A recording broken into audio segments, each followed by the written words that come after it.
God aften, det er TV-avisen. En beretning om kreativ bogføring i Skatteministeriet får stolen til at vakle under skatteminister Anders Fogh Rasmussen. Skatteminister Anders Fogh Rasmussen har brug for et beroligende klap på skulderen fra statsministeren. Efter 2 års arbejde har landsdommer Knud Knudsen afleveret beretningen fra den kommissionsdomstol, der har kuglegravet sagen om den kreative bogføring i Skatteministeriet. Der er jo ingen tvivl om, at de konklusioner, som kommissionsdomstolen når frem til, er klart meget belastende for skatteministeren. Det var Fogh Rasmussen selv, der bad om at få en kommissionsdomstol. Nu kan det simpelthen være nok.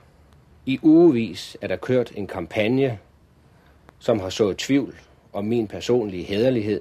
Jeg har egentlig følt mig helt forsvarsløs, og nu har jeg set en kommissionsdomstol som min eneste chance.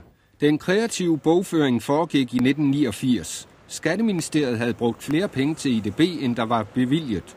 For at undgå den tunge gang til Folketingets finansudvalg, udskød Skatteministeriet en betaling på 35 millioner kroner til det følgende år.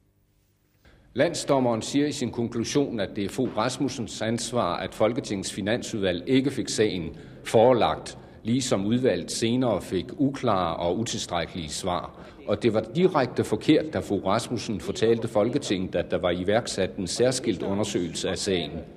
Nu skylder vi til gengæld både kommissionsdomstolen, men så sandelig også skatteministeren, som er sat under anklage, at vi behandler det her ordentligt og seriøst, inden vi drager mere firkantede konklusioner.